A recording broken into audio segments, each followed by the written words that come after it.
Ladies and gentlemen, welcome to Wrestling Frame. Welcome to the third installment of the IMR series. IMR, if you haven't tuned into IMR before, this is where we take belts from independent makers and we rate them upon price, communication, wait time, plate thickness, etc.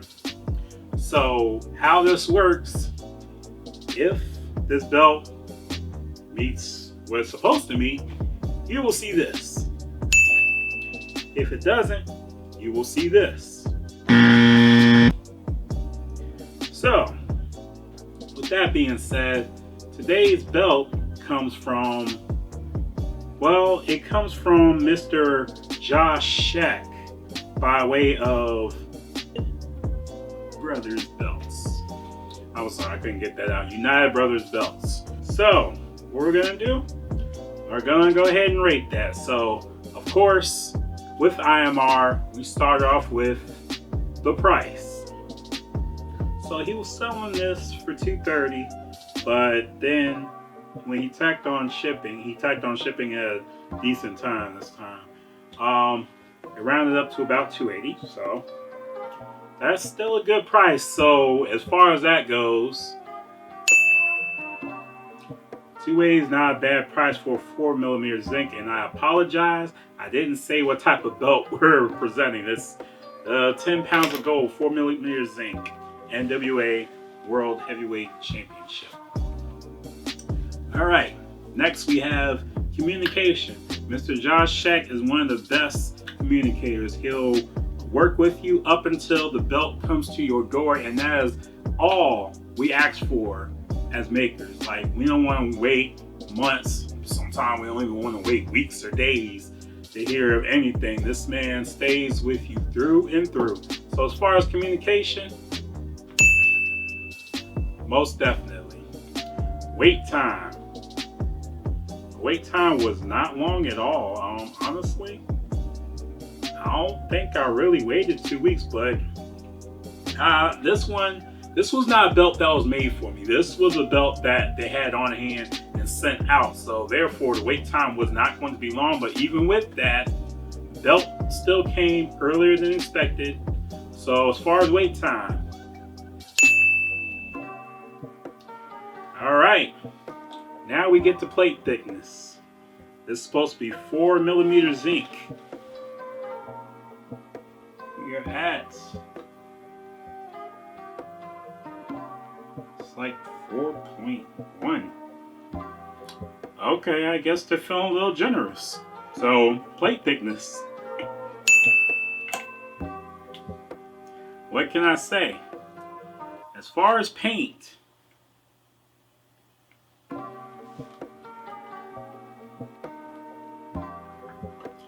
I have no issues with the plating on this belt whatsoever. So as far as paint, I don't remember if I said painting or plating, but regardless, guys, I had a long weekend.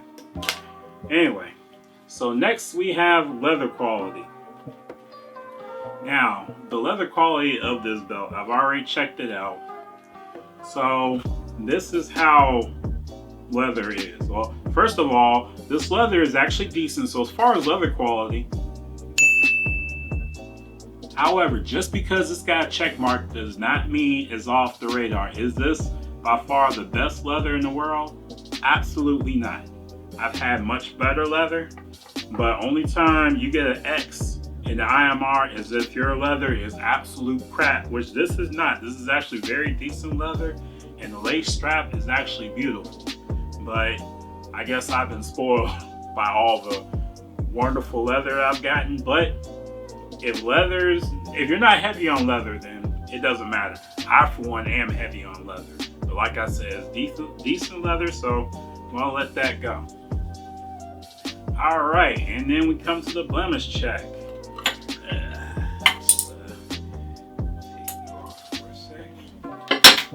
Oh, goodness.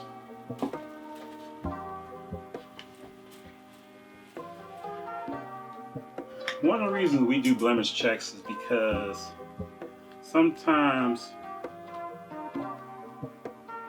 stuff just happens. Oh, we expect our belts to be a certain way. So.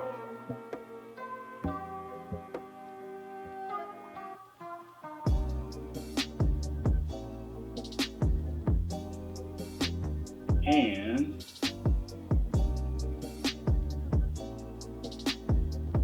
so looking at the blemish check, yeah, you don't really see too much wrong with it, but I do. See how it's actually darkened right there.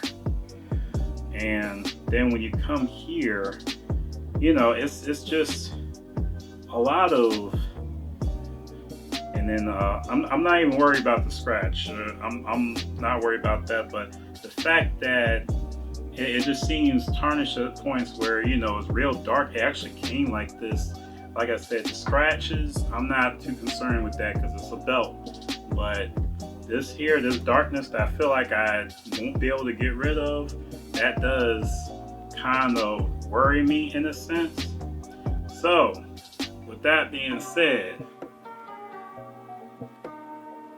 on the blemish check. Now, for one, I understand stuff happens, especially during shipping or what have you. But the thing is, I've seen fellow collectors almost ruin makers' reputation over stuff like this. I, for one, do not. But that is one thing they take seriously. If their stuff isn't straight, and how I let the scratches go, well, I didn't really let it go. You still got next, but some makers, some collectors, if they saw this, they will go off the rails. And if they're well known, which a lot of my collector friends are, everybody in the hobby is gonna know about it. But here's what it is.